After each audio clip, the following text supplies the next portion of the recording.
Top. If you're over 60 and you have fine hair, don't touch a brush, a dryer, or a single product this morning until you hear this. Your hair likely isn't thinning the way you think it is. It's being styled in a way that makes it look thinner than it actually is. And here's the proof. 2 photos. Same woman, same morning, same amount of hair on her head. In one, her scalp shows straight down the center, and she looks tired before she's even left the house. In the other, her crown has real lift. Her part looks half as narrow, and she looks years younger. Nothing changed between those 2 photos, except technique. Not a haircut, not a supplement, not a single new strand. I've worked with fine hair on women over 60 for a long time, and I hear some version of the same sentence almost every week in my chair.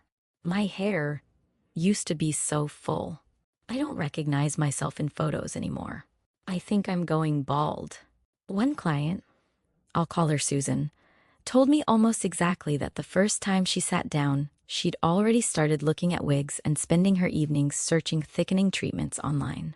Keep her in mind, because I'll tell you what changed for her by the end of this video. More often than not, when we actually look at the scalp, the hair is still there. It's just been trained, morning after morning, to lie in exactly the wrong direction, and nobody ever explained why. Today, I'm giving you 5 secrets that instantly add volume to fine hair after 60, counting down from 5 to 1, because the first secret only works once you understand the last. Skip it, and you'll be doing everything else right next month, and still wondering why nothing changed. And every one of these 5 is a habit, which means every single morning you keep doing it the old way. The gap gets a little wider than it was yesterday, a little more visible than it was last week. That's the part nobody tells you. And it's also exactly why fixing it now matters more than waiting. Secret number 5. And you almost certainly did this within 10 minutes of waking up this morning. Stop parting your hair in the same spot every day.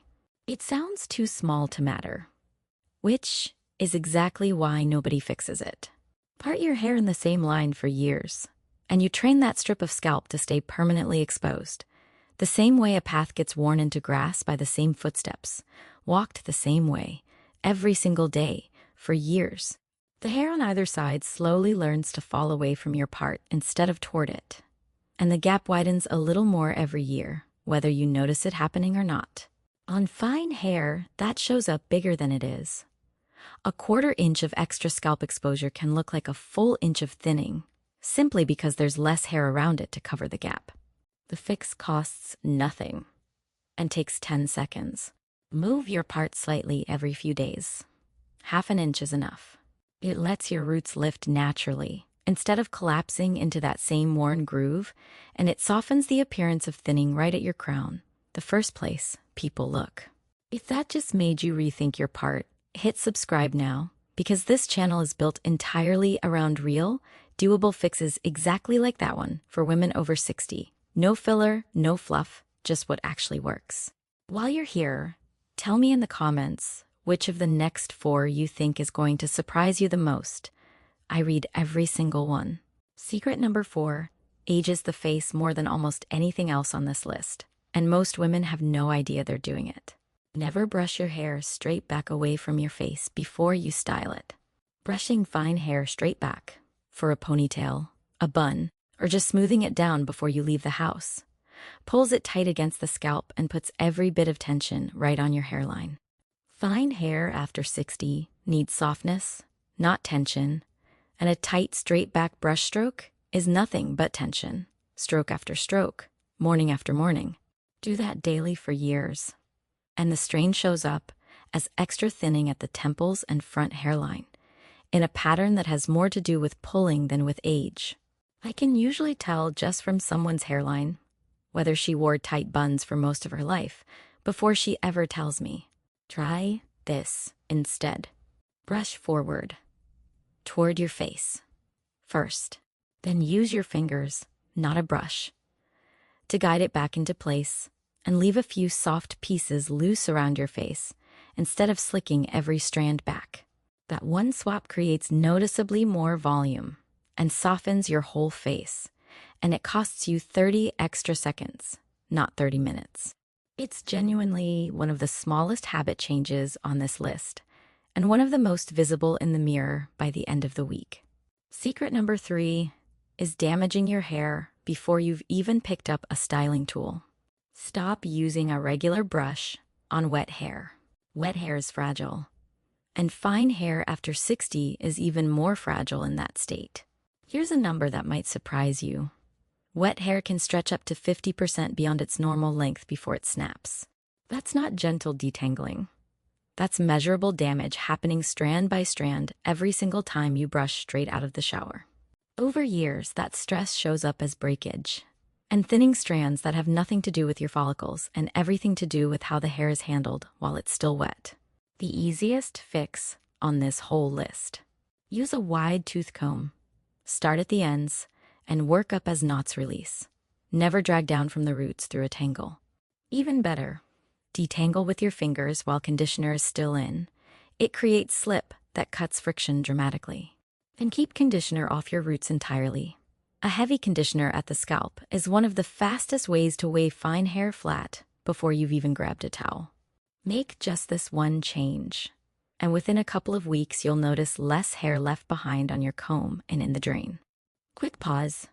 If this is helping already, subscribing means you'll catch every one of these before they disappear into your feed, and I post a new one every single week, always something you can actually use the same day. 2 secrets left, and I need you to stay for both of them, because secret number 1 is the one that decides whether everything you just fixed actually lasts past 9 in the morning, and it's coming up right after this. If you skip it, everything else on this list still works. It just won't work for very long. Secret number 2. Never dry your hair by pointing the nozzle straight down at your scalp. Point the airflow downward while drying fine hair, and you're physically forcing every strand to lie flat as it dries, locking in exactly the opposite of what you want before you've even started styling. Once it dries flat like that, there's no root volume left for the rest of the day. No matter what product you used beforehand, no matter how carefully you did everything else on this list. Flip it. Tilt your head forward, toward the floor, and dry the roots first, directing the airflow upward and away from the scalp instead of down into it. If tilting your whole head isn't comfortable, section your hair, lift each piece away from the scalp, and dry underneath with the nozzle angled up. Only once your roots are dry and standing up with texture should you smooth the ends. This one change in direction alone can make fine hair look close to twice as full by the time you walk out the door, simply because you're finally working with your hair's natural growth pattern instead of fighting against it every single morning. 4 down, 1 to go. And this is the mistake I promised you at the very start, the one that decides whether everything else holds up or silently falls apart by lunch. Secret number 1. Stop applying your styling products from root to tip. This is the one that undoes every other fix on this list if you get it wrong, even if you've mastered the first 4 perfectly. Apply mousse, serum, oil, or leave-in starting at the roots, and you're adding weight exactly where you need the least weight and the most lift. Fine hair has limited natural body to begin with, and products sitting on the scalp makes roots look greasy and flat within an hour, erasing every improvement you just made with your part, your brushing, your wet detangling, and your blow dry. Here's the rule, and I want you to actually remember it. Products go on the mid-lengths and ends only. Roots stay clean, dry, and product-free all day. No exceptions. No, just a little serum to smooth things down. The one real exception is a dedicated root lifting spray or volumizing powder, made specifically to sit at the base without weighing anything down, a completely different category from your everyday serum. Everything else stays off the scalp entirely. Do this consistently, and your roots stay lifted all day while your ends stay smooth and healthy, instead of collapsing by early afternoon the way they used to. If you want extra insurance, a light mist of root lifting spray applied right before you blow dry gives that lift something to hold on to for the rest of the day. Now here's the part almost nobody explains properly. And once you get it, every single secret on this list makes a lot more sense. You're probably not losing as many strands as you think you are. Hormonal changes after menopause do reduce density somewhat, that part is real. And aging follicles do tend to produce thinner strands over time too. But the bigger reason your hair looks so different than it did 20 years ago is that each individual strand has gotten thinner in diameter. Picture 100 pieces of thick rope, side by side, next to 100 pieces of thin sewing thread, laid out the same way. Same number of pieces, but the rope covers far more visible space. That's what's happening on your head. You likely have close to the same number of strands you had 2 decades ago. They've just gotten thinner, so together they cover less surface area than they used to. Sound familiar? That single fact changes everything. You're not trying to add strands, you can't. You're trying to make the strands you have take up more visible space. And that's a styling problem, not a growth problem, which means it can change in a week instead of months. It's also why 1 or 2 fixes rarely move the needle on their own, but all 5 together compound fast, because each mistake makes the next one worse, and each fix makes the next one work better. This should give you hope instead of dread. None of this requires an expensive treatment, a supplement, or a procedure. It requires understanding how fine hair behaves after 60, and working with that instead of against it, every single morning, 1 habit at a time. But I do need to be honest about one thing first. These 5 only work with consistency. Changing your part once won't create lasting volume, and drying upside down a single time won't undo decades of the opposite habit. Give it a couple of weeks, not a single morning, before you judge whether it's working. Your hair has been trained one way for years, sometimes decades, and it deserves a little patience while it learns a new one. Now let me tell you what that patience actually looks like in real life, because this is where it gets good. Remember Diane?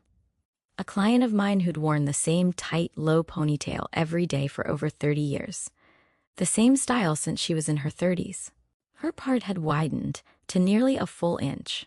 Her hairline had visibly receded at both temples, and you could see her scalp clearly under normal lighting. She told me, almost in tears before we'd even touched her hair, that she believed this was simply what happened to hair at her age, and she'd made peace with it. We softened her rigid part into a diagonal line. We swapped the tight ponytail for a loose, low style that didn't pull on a single strand. We traded her flat brush for a wide tooth comb. She started drying her roots upside down, and every one of her products moved to the mid-lengths and ends only. 2 weeks later, she sent me photos from home. Fuller, thicker looking hair on the exact same head, with the exact same amount of hair she'd started with 14 days earlier. Her part looked half as wide. Her crown finally had lift, and the visible strip of scalp along her hairline had all but disappeared under the softer style. Nothing had grown back, of course. What changed was entirely how it was styled. She told me she'd gotten more compliments in those 2 weeks than in the previous 10 years combined from her daughter and from a stranger in line at the grocery store. And Susan, the client I mentioned at the start, 2 weeks after we made these same 5 changes, she canceled her wig consultation and never rebooked it. She still texts me photos before big family events, just to show off the crown. If your hair already feels a little fuller, just from hearing these explained, imagine what it actually looks like once you try them consistently this week. Come back and tell me how it goes. And let me know in the comments which of the 5 surprised you the most. I genuinely read all of them. Subscribe if this helped you today, because next week I'm covering the 1 product ingredient silently aging fine hair faster than anything else on this list, along with another transformation just like Diane's.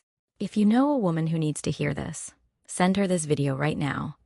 Don't wait until she brings it up herself, because she's probably been told the same thing you believed before today, that this is just what happens to hair after 60. It isn't. And now you both know it. Thank you for watching all the way through, and I'll see you in the next one.